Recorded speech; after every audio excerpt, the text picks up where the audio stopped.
So, Michael Patrick Leahy, you're the co-editor of TCOTreport.com, and for folks who haven't heard of this before, what does that stand for? Well, TCOT stands for Top Conservatives on Twitter, and it's an online community on Twitter of conservatives. Do you sense that you've been able to make a difference by not only assembling a list, but letting people know who's out there, who's on Twitter, who's reachable?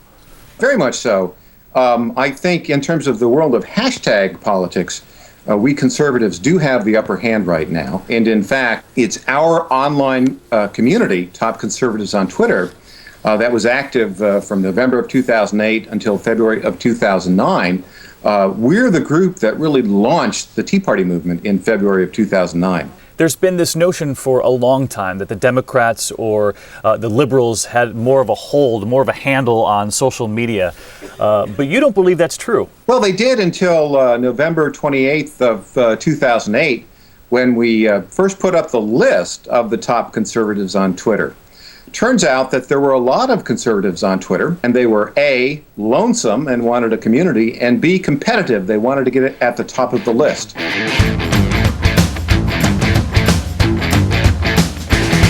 And you've put together this list, and tell me about some of the names that appear in the top 5 or so. Well, right now, at the very top is Newt Gingrich, but also Sarah Palin's on the list, but average, everyday people like Mike Perez of Covina, California, and all sorts of folks who are just average, everyday people. I can't help but to notice that on this list, some of the names that share space, Sarah Palin and then Karl Rove just a few places behind her, and yet the two, when it comes to the Tea Party, are at odds. How do you explain that?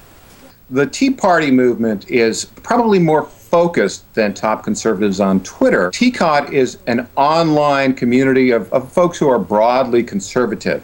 The Tea Party movement is focused on 3 core values: constitutionally limited government, free markets, and fiscal responsibility.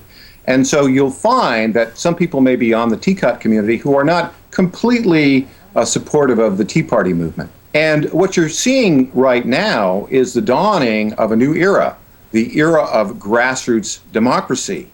As we head into the midterms here, we're just weeks away. How big of a role do you think Twitter and social media is going to play in this election? I think it's going to play a very significant role because we're using social media to nationalize this election so that folks any place in the country can contribute online or volunteer online or even get in their cars and drive for a week to be part of the election day, get out the vote efforts in these 50 targeted races. So, Andy, we heard Mr. Leahy there mention how important Twitter and social media is going to be as we head into the midterms here. But I'm curious, in your reporting, how significant do you think social media really will be in these elections?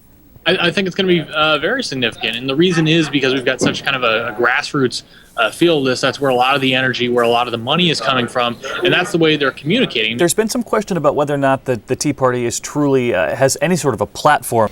I think the Tea Party movement, and at this point I think it's still a movement and not a party with an agenda, has tapped into an anxiety and an anger that exists throughout the country. I think that's totally right. But for right now, they don't have to have a platform. The real test of the Tea Party is going to be with the candidates that win, because they're going to have to come up with something that they stand for, a governing philosophy that's just more than, and we just have to cut everything we can see. And maybe that will be their philosophy. But not only they're going to have to come up with a governing philosophy, but they're going to have to run these guys for re-election. You only get to be the rebels for one election cycle. Eventually, these guys are going to become the institution.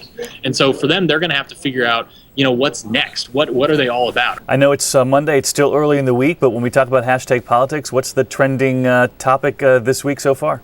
Well, I think the trending topic right now is Christine O'Donnell, like it was last week.